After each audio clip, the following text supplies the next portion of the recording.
So we're here at the Propellerheads press launch of their new technology, one of which was this rather exciting rack extensions. And I'm here with Magnus from SonicCharge. He makes Synplant, which is one of my favourite synthesizers. And you're doing stuff for the rack extensions and Propellerheads, right? Yes, I am. So tell me about the process. How did it come about?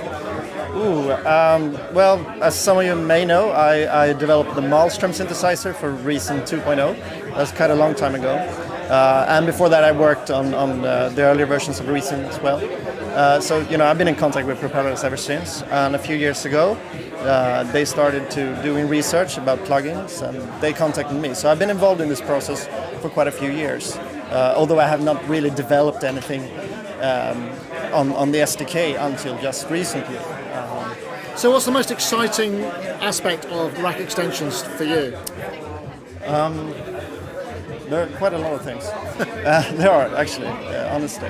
I like the fact that they provide this kit, you develop for it, and they have a responsibility to make that work on different platforms and in the future. So there's a much clearer line between what's my responsibility as a DSP developer, plugin developer, and what's their responsibility as a host developer. Because this is very fussy otherwise, I think, in the VST audio units world.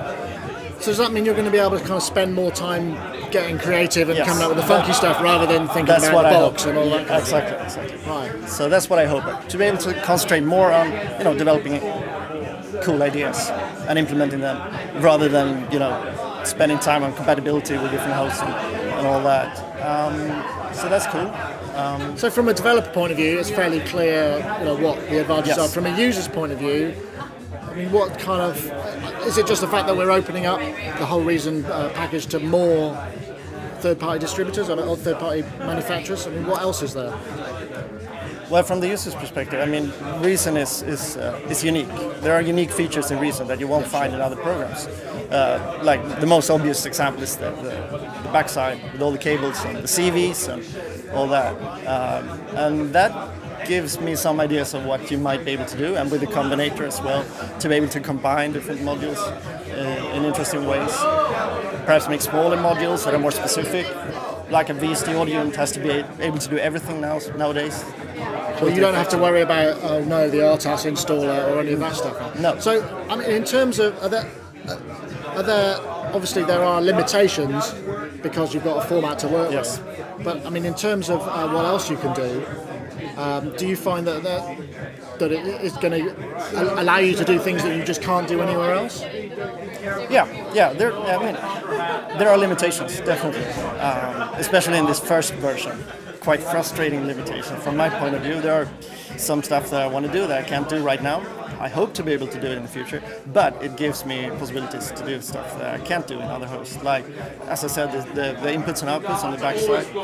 Like, you're going to see in BitSpeak that you're actually able to get the analyzed pitch and volume and all that as CV outs. Then you can plug them into another synthesizer, take the audio output from the synthesizer back into BitSpeak, and use that as a synthesizer instead of the built-in synthesizer in BitSpeak, and make any synth in Reason speak and sing.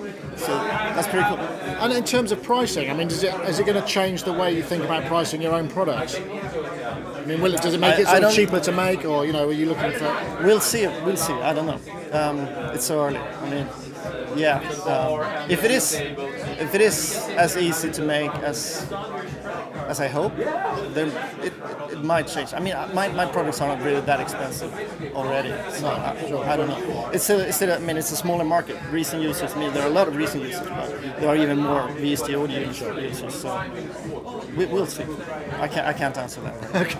Sorry. Well, thank you very much, Magnus. Thank you. Cheers.